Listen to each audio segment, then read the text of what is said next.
Hello team! So we are back for session 4 and today we have a couple new exercises in the warm-up. So for today, you're going to start with doing 2 minutes of jump rope or that 250-meter run. Then you'll go into 25 meters of walking lunges, 25 meters of hip rotations, 10 windscreen wipers, 10 scorpion bridges, and 5 tiger push-ups. So stay tuned because I'm going to be showing you those 2 new exercises of hip rotations and windscreen wipers. Hip rotations. The exercise is going to look like this.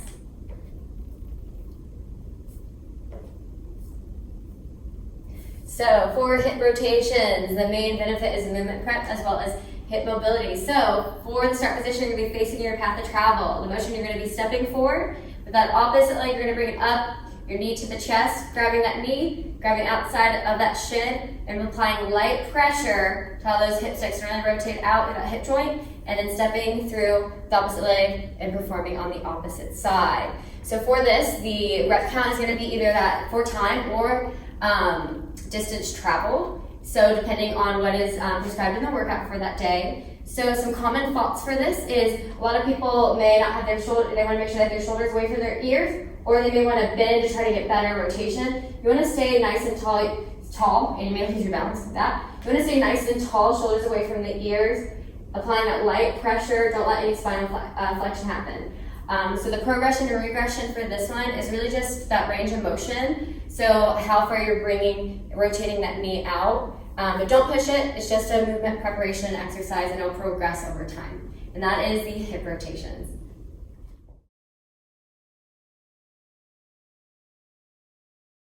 Windscreen wipers. The exercise looks like this.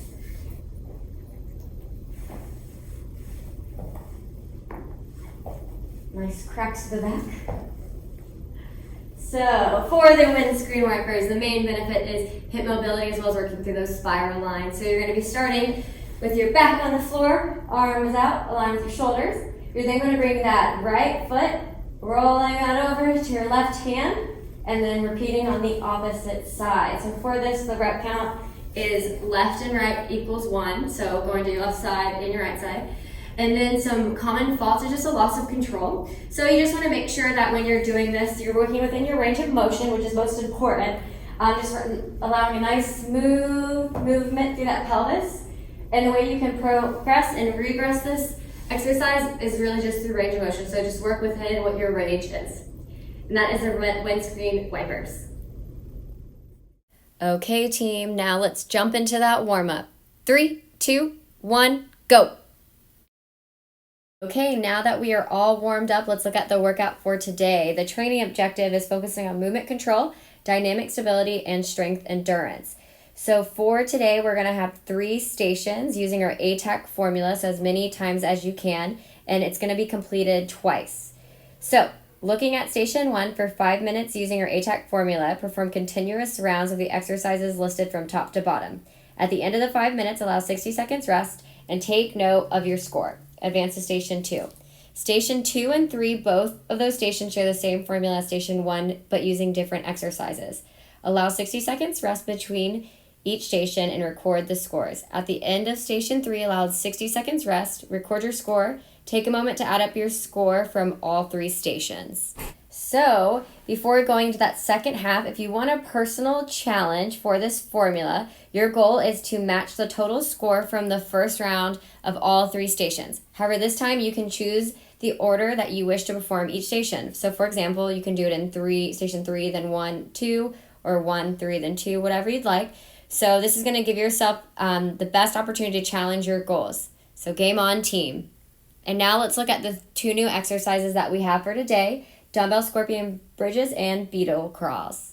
Dumbbell scorpion bridges. The exercise looks like this.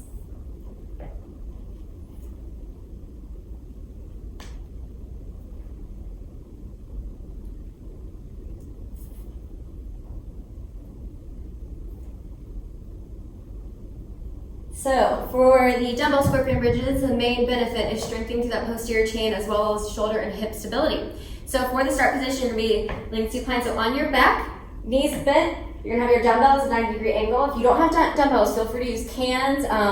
I've used my candles in each hand if it was too heavy, whatever it may be. So just get creative and be safe about it. So holding those dumbbells, you're gonna squeeze up through those glutes, driving through those heels. Then you're gonna bring that dumbbell rotating 45 degrees over that opposite shoulder, and then coming back down to that start position with nice controlled movement, and then you'll do the same thing on the opposite side.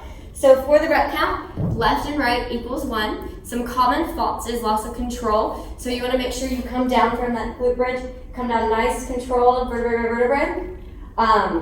And so some common cues, control as well as squeezing up through those glutes, never overextending up, making sure that you keep a nice long spine.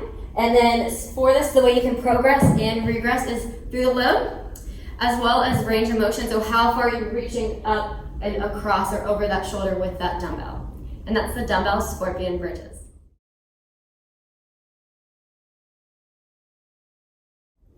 Fetal crawls. The exercise looks like this.